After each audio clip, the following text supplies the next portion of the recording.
Hey everybody, I hope that you've all had a great week this week. This week I had my 7-year-old, one of my big boys here in Washington with me. He just lost a tooth last week. You want to show everybody where you lost a tooth? No? You want to say hi to Mommy? Hi, Mom. Want to say hi to your brothers or your sister or your dog or anybody? Hi, Halo. That's it? Hi, Bajel. Anyone else? Mommy? What about Magnum? Magnum and Madeline? Madeline? All right, go on, get out of here. See you later, little boy.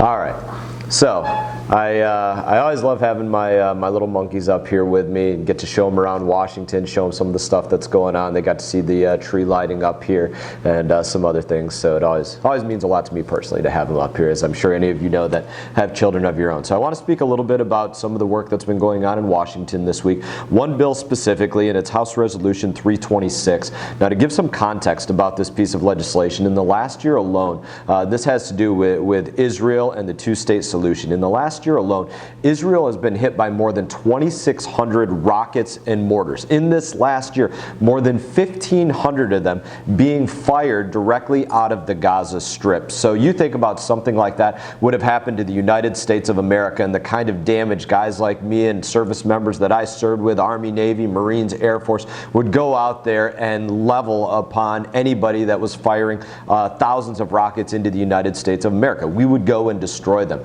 Now, here in the House of Representatives, instead of taking action on condemning this sort of thing, House Democrats, they're really wasting the time of the American people this week by pushing another very partisan piece of legislation. As I said, it's House Resolution 326, and what it would do is essentially support abandoning our Israeli allies, and I've been a strong no on this bill for a number of reasons.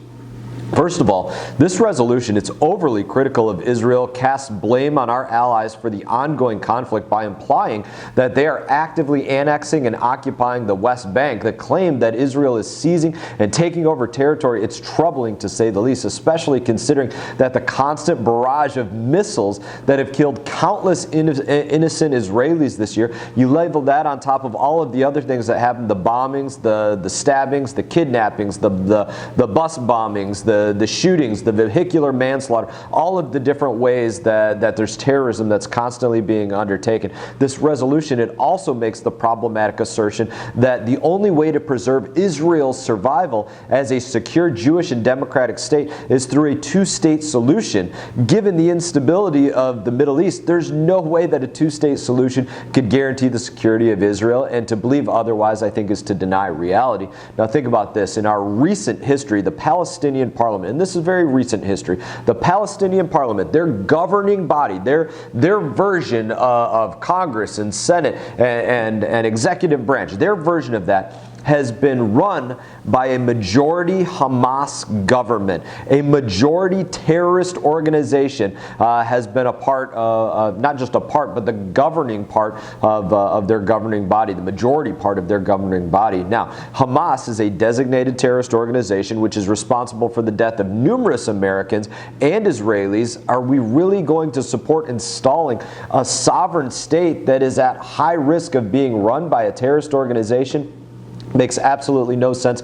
That's what becomes that two-state. When we say two-state solution, that is the other state, a terrorist state. We're literally talking about creating a terrorist state that, as soon as that entity became a state, would have to be sanctioned and put under numerous restrictions because of the kind of state that they are. Now, finally, this resolution, it's designed to undermine and criticize the current administration for simply proposing a different solution by this decades-long conflict. By claiming that a two-state solution is the only way forward, this resolution eliminates the possibility for any alternatives that the administration's peace team might be pursuing, and that's just bad policy to begin with.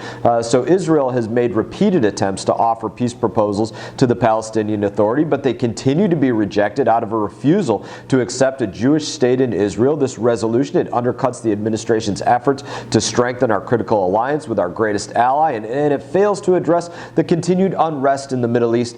This is a very personal issue for me. As a lot of you know, I've spent time over in Israel serving alongside the soldiers of the Israeli Defense Forces.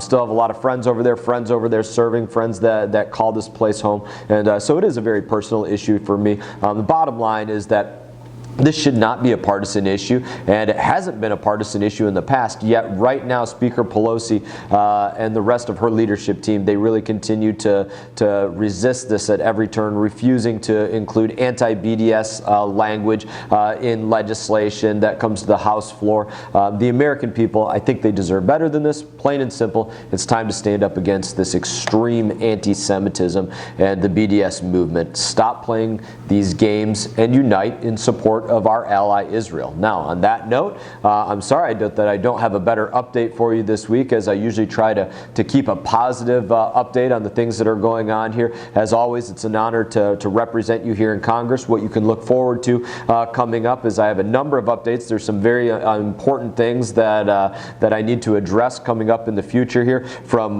what's going on with the proposals for the Lake Okeechobee System Operating Manual that have recently been released, to proposals for what's going on with water storage north of Lake Okeechobee and the reservoir south of Lake Okeechobee, things related to that, to what's going on with the train bridge there in Stewart, and leveling that on top of other infrastructure proposals that are going on around the state and around the country. So there's a lot of stuff coming up to keep you all updated on, and in that, I just want to say again, it's an honor to represent you here. I wish you all the best. I hope that you all had a great Thanksgiving. Hope that you're all gearing up for a great December, and I look forward to seeing you all around town. Y'all take care.